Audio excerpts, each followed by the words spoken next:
My parents sent me to prison for a crime I never committed, and the day I was released changed everything. Stick with me while I share my story, and if it touches you, don't forget to support our channel by hitting that subscribe button, dropping a like, and sharing it with the people you care about. My name is Rhea Knox. For most of my life, I believed my parents were strict because they cared. Lauren and Mavis Knox were respected in our town. People trusted them. I trusted them too. That trust is what destroyed me. One morning, police came to our house with a warrant. They said money was missing from the family business. Documents had my name on them. I was confused and scared. I thought my parents would protect me. Instead, they stood silent. Later, in court, they spoke against me. They said I had access. They said I was troubled. I watched my own parents lie while looking straight at me. The judge believed them. I was sentenced to prison. I was 23 years old.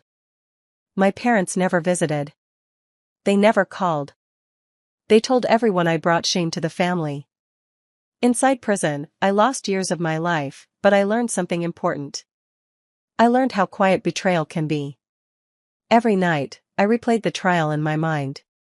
Small details began to stand out. Things that never made sense. I realized someone had planned everything carefully. Someone who knew me well. The day I was released, my parents didn't come. No ride. No apology. As I walked out with a small bag and nowhere to go, I made myself a promise. I would find the truth. I wouldn't scream or beg. I would wait, watch, and prove who really destroyed my life. That day didn't give me freedom. It gave me purpose. I spent my childhood in a small Midwest town where nothing ever seemed out of place. Neighbors waved, lawns were trimmed, and everyone believed they knew each other. Inside that calm setting, I lived with Lauren and Mavis Knox, the two people everyone admired. To the outside world, they were caring, generous, and deeply involved in the community. People often told me how lucky I was to have such devoted parents. At home, things felt very different. Every choice I made was watched closely. What I wore, who I spoke to, where I went, and how long I stayed out were all decided for me. My opinions were brushed aside. My dreams were called unrealistic. If I questioned anything, I was reminded that obedience was respect. Silence became my safest habit. Lauren believed control meant protection. He tracked every step of my routine and demanded explanations for small changes. Mavis followed his lead, smiling in public while enforcing rules in private. Praise only came when I did exactly what they wanted. Mistakes were treated as moral failures, not lessons. At school events and town gatherings, they held my hand and spoke proudly about family values. Behind closed doors, affection came with conditions. Love was something to earn, not something freely given. I learned early how to hide discomfort behind polite smiles. Friends weren't welcome unless approved. Privacy didn't exist. Even my thoughts felt unsafe to share. I grew up feeling trapped in a house that looked warm but felt cold. From the outside, our home appeared peaceful. From the inside, it was tight and quiet, ruled by fear of disappointing the people who claimed they knew what was best for me. I didn't realize then how dangerous that kind of control could become. I only knew that I was slowly disappearing, even while living under the same roof as the people everyone trusted most. Trouble arrived quietly, without warning, and it wore a familiar face. One afternoon, officials appeared asking questions about missing money connected to the company my family owned. I stood nearby, confused, listening as numbers, dates, and transactions were spoken like a foreign language.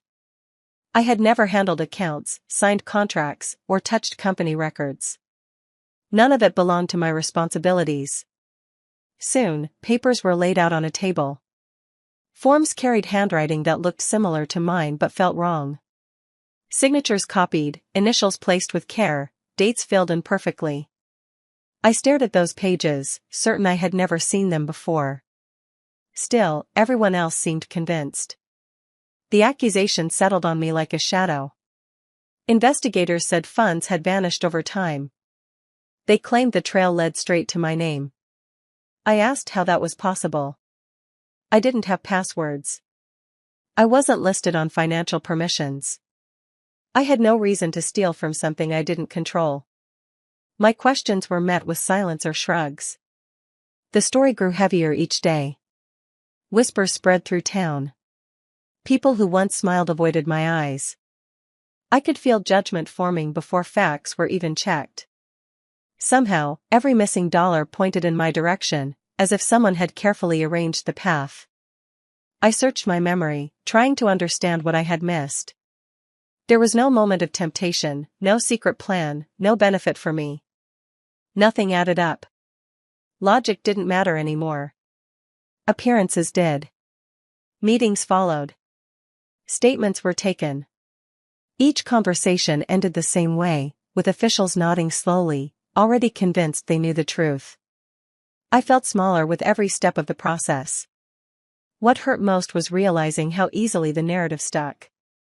Evidence didn't need to be real, only believable. And the version they chose painted me as the perfect answer to a problem I didn't create. The crime wasn't mine, yet my name carried its weight long before I understood how deeply it would change everything. The courtroom felt colder than I expected. I waited for my parents to speak, believing this would be the moment everything turned around. They knew the truth. They had to. When Lorne and Mavis were called forward, I finally lifted my head, ready to hear them stand up for me. They didn't. Lorne spoke first, steady and confident. His voice carried authority, the same tone he used during town meetings. He explained how I had been distant, secretive, difficult. He said I understood the business more than people realized. Each sentence placed another stone on my chest. None of it matched reality, yet he delivered it like fact. Mavis followed, her expression soft, almost sad. She told the court she worried about my behavior, my attitude, my need for independence. She said she tried to guide me but failed. Her words were gentle, carefully chosen, wrapped in concern. That made them worse. She didn't sound angry or forced. She sounded sincere. I searched their faces for hesitation. I found none. No shaking hands. No broken sentences. They answered questions with ease, as if rehearsed. When asked if they believed I was responsible, both agreed without pause. Their certainty echoed through the room. I wanted to shout. I wanted to interrupt. My body refused to move. Shock held me still. The betrayal cut deeper than any accusation could. Strangers doubting me hurt, but this felt unreal. These were the people who taught me right from wrong. The people I once trusted completely. As they returned to their seats, neither looked my way. No glance. No apology. Just calm acceptance of the damage they caused. In that moment, something inside me cracked. Not loudly, but permanently. I realized then that I wasn't just fighting a case. I was standing alone against the very people who shaped my life. Their testimony didn't just support the charges. It sealed my fate. The lies didn't sound forced or desperate. They sounded polished, practiced, and deadly. That day, I learned how convincing betrayal can be when it comes from those closest to you.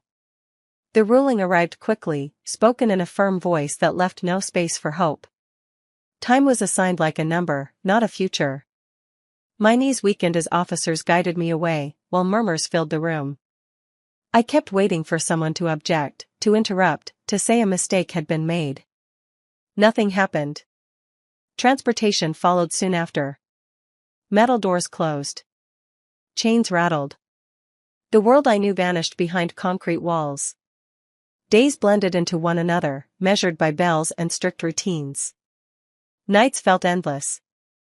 I held on to one thought only: surely my family would reach out once shock passed. They never did. I wrote letters carefully, choosing words filled with respect and restraint. Each envelope carried quiet desperation. Weeks passed. Then months. No reply arrived. Not a single visit request appeared on the list.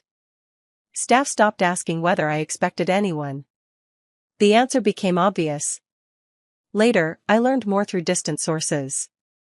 Legal papers confirmed I was removed from inheritance claims. Personal belongings were sold or discarded. My name was erased from records tied to the household.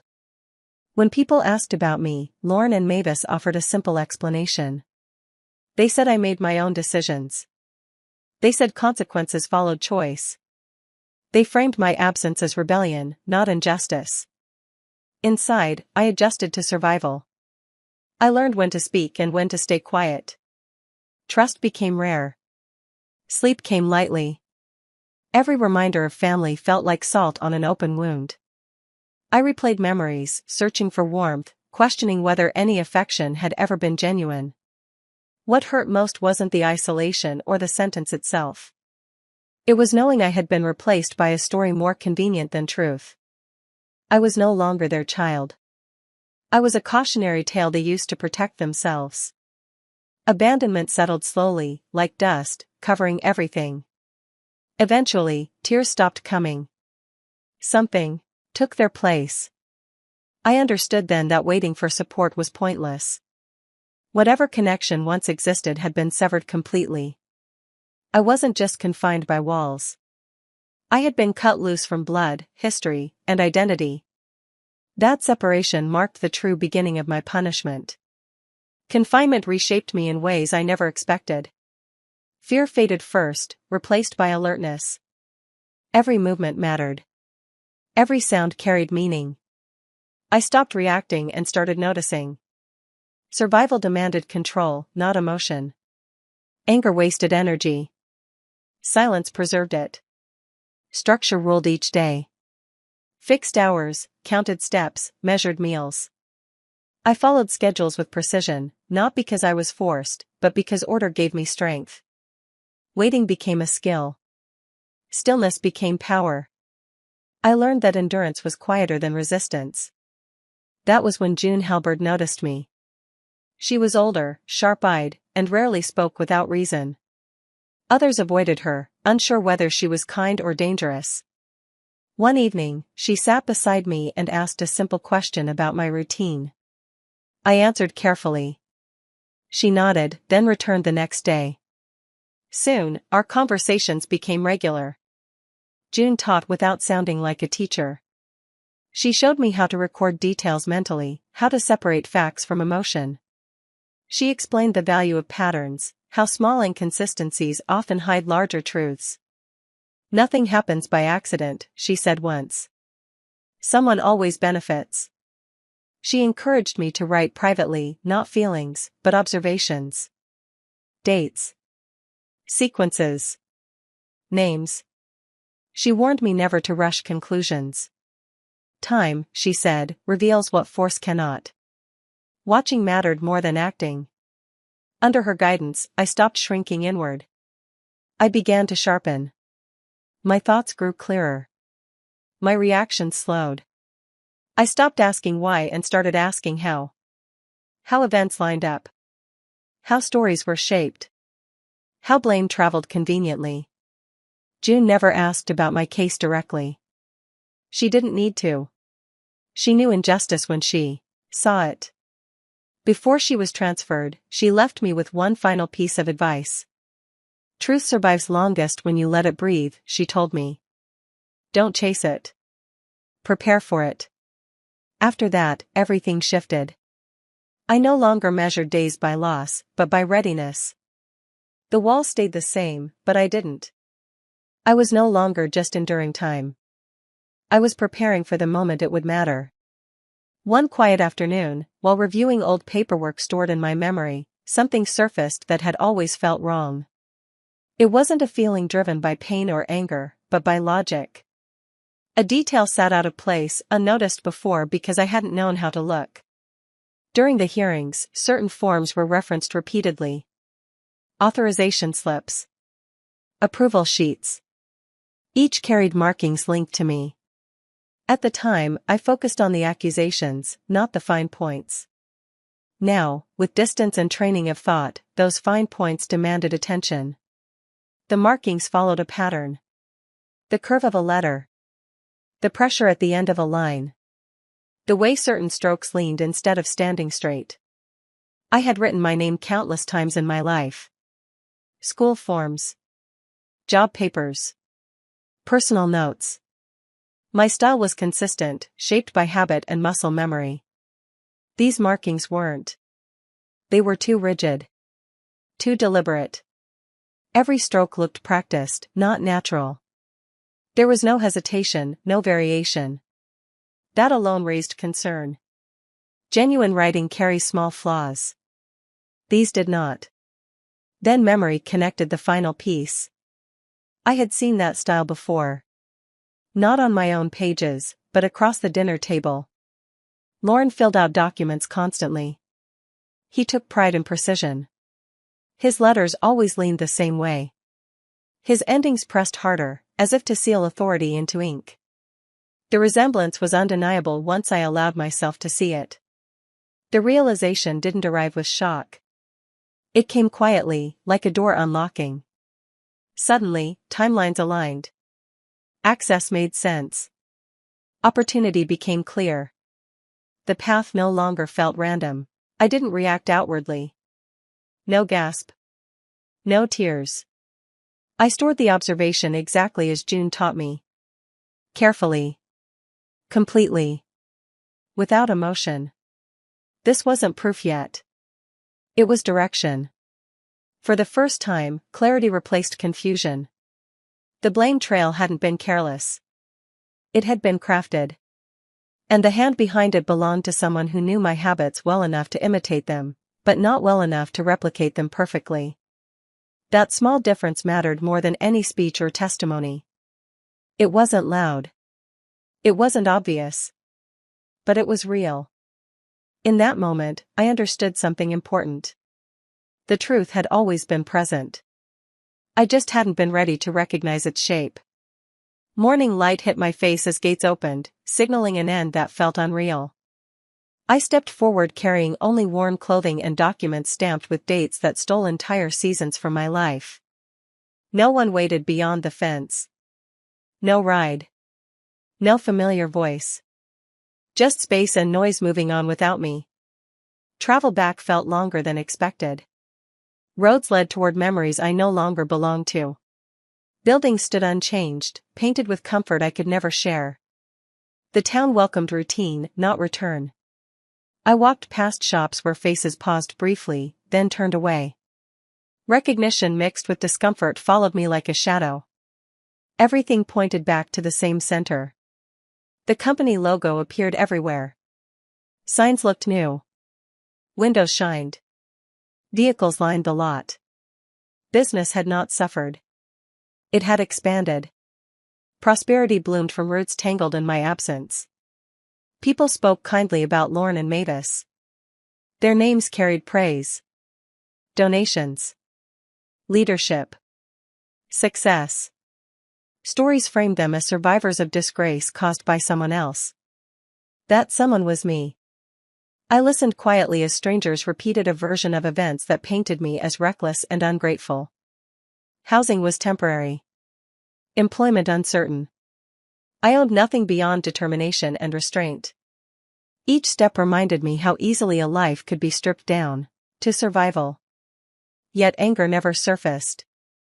Observation did. Calculation followed. Passing the old house felt strange. Curtains hung neatly. Garden trimmed. Nothing showed loss. Nothing showed consequence.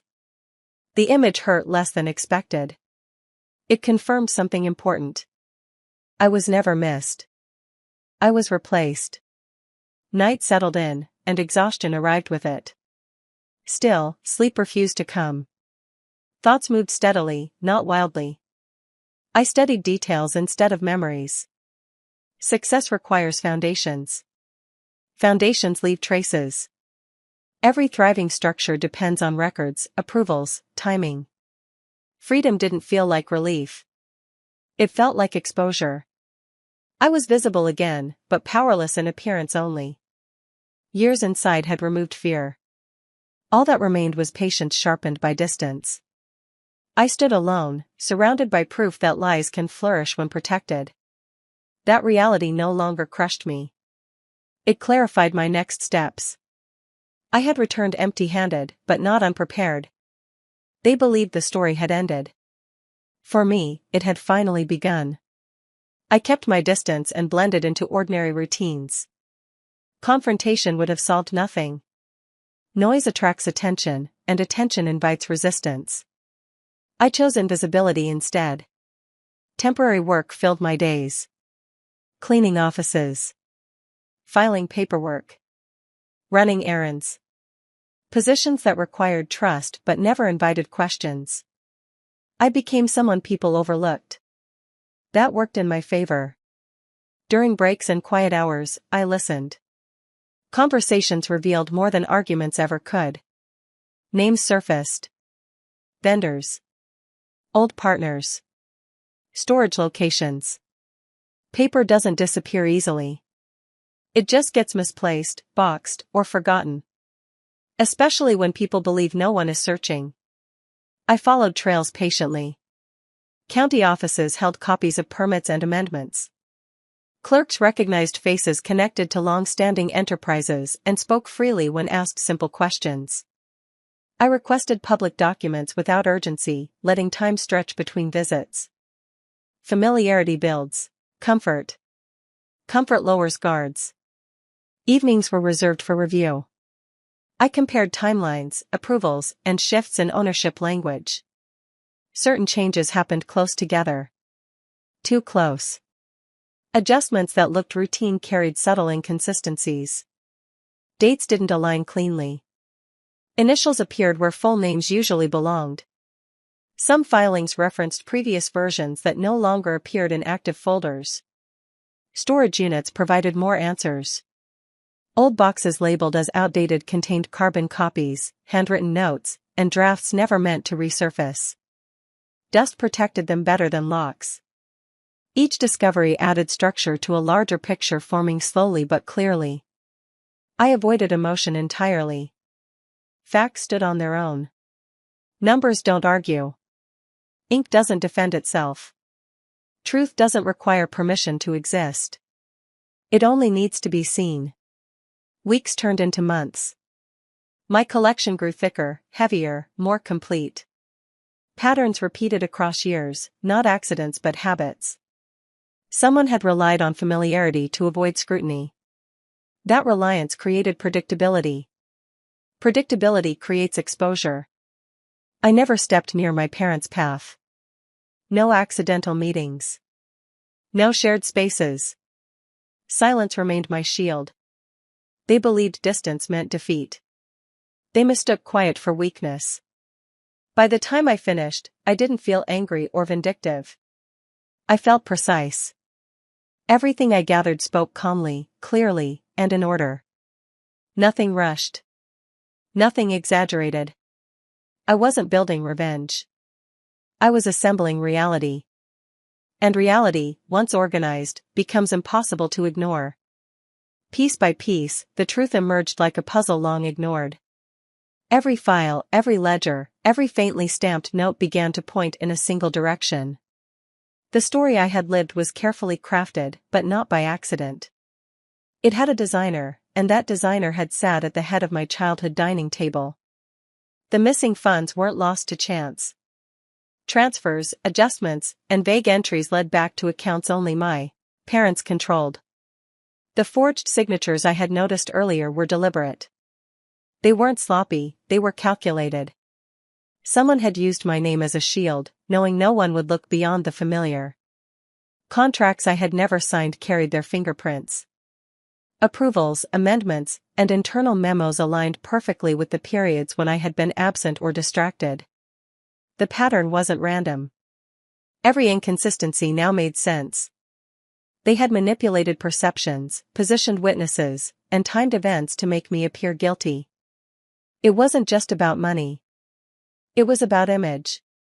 Reputation mattered more than honesty. Lauren and Mavis had cultivated a life in the town that depended on trust, admiration, and influence. My innocence was inconvenient. My existence in the way of their plan. Framing me ensured the community continued to believe in them while hiding their misconduct. I revisited every conversation, every dinner, every lesson in control. The subtle comments, the gentle corrections, the warnings about responsibility, all became tools of preparation, not love. They had trained me to follow, and then exploited that trust when it suited them. The betrayal was complete. Every step of my suffering had been orchestrated. It wasn't a moment of weakness or panic, it was premeditated. They had seen me as a means to an end, a scapegoat to protect their legacy. Understanding the depth of their deception didn't bring relief. It brought clarity. The person who hurt me most wasn't a stranger. It was the only family I had ever known. I approached the next steps carefully, knowing that haste could ruin everything I had built. Months of quiet observation and methodical collection of records had created a map of truth. I didn't act impulsively. I acted with intent. Every file, ledger, and note had been checked twice, cross-referenced, and verified. Accuracy became my ally. Finding the proper channels required patience. I avoided sensationalism and confrontation. Authorities respond to facts, not emotion. I organized everything into clear, chronological order, highlighting inconsistencies, forged entries, and financial manipulations. Each piece connected logically to the next, leaving no room for doubt. Submitting the evidence was not thrilling. It was deliberate. I explained each document, each irregularity, calmly and precisely. I provided copies, annotated timelines, and a detailed explanation of how the embezzlement had been hidden behind my name. My tone carried no accusation, only clarity. I resisted the urge to gloat or vent. Revenge, in its raw form, rarely works. Precision works. The law responds to structure, not spectacle. As the authorities reviewed the files, I remained patient. I watched the process unfold quietly, knowing the truth had power beyond emotion. Days later, I began to see results. Investigators followed the trails exactly as I had mapped them. Questions were asked, records revisited, and accounts frozen for further examination. The name I had carried through years of false shame was finally untangled from the lies. For the first time since my release, I felt control return. This wasn't about punishment or vengeance. It was about restoring what had been taken, my identity, my reputation, my life. Pain had taught me vigilance. Betrayal had taught me strategy. I had turned suffering into action. Every step had been deliberate, every move precise. In that precision, I found power I had never known in anger or despair. The town that once celebrated Lauren and Mavis shifted overnight. Conversations hushed when their names came up. Invitations vanished. People who had once smiled at them in shops or waved across lawns now avoided eye contact. The admiration that had insulated them crumbled under scrutiny. Legal proceedings moved swiftly once investigators had the complete picture. Courtrooms filled with evidence I had carefully compiled, showing patterns, transfers, and forgeries tied directly to their actions. Witnesses confirmed the timeline. Experts verified the documents. No gaps remained. When the charges were announced publicly, shock rippled through the community. Those who had trusted them, supported them, or relied on their guidance struggled to reconcile what they saw with what they believed. Headlines carried words like betrayal and fraud, terms that felt distant until now.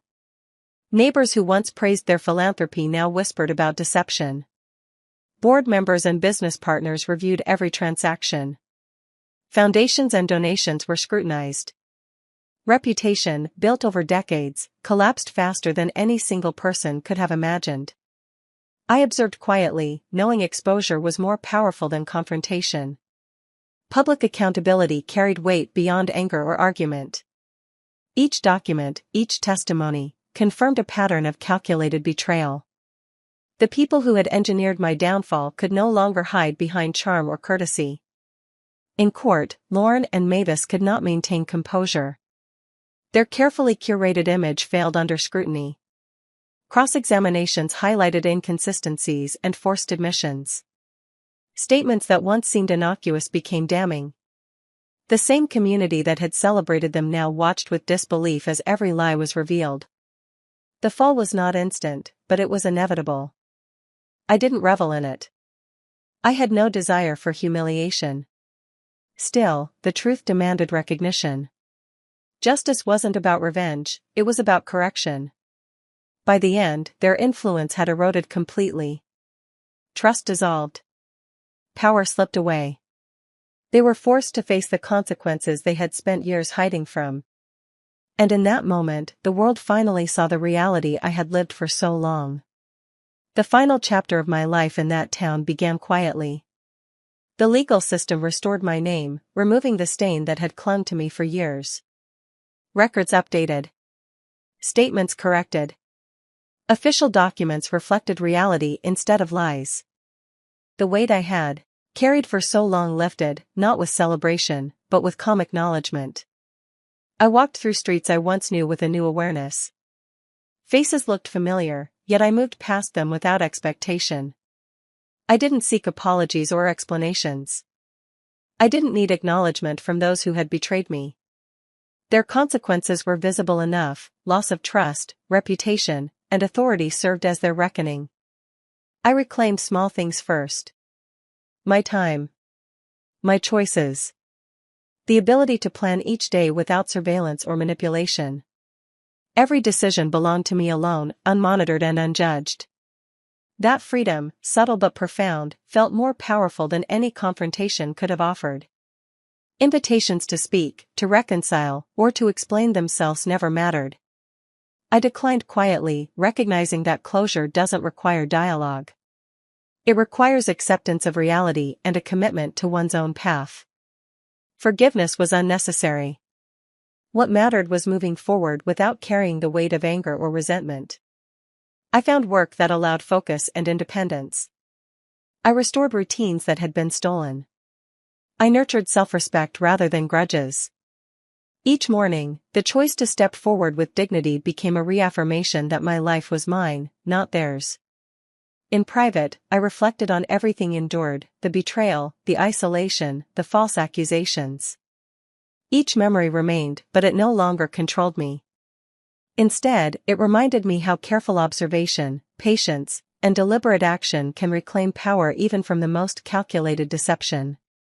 I didn't need revenge. I didn't need approval. I needed peace. And finally, after years of being defined by lies, I had it. I walked forward carrying my story, unbroken, unshaken, and entirely mine. Do you think I did the right thing by walking away, or should I have tried to forgive them? I'd love to hear your thoughts in the comments. And don't forget to subscribe for more stories like mine.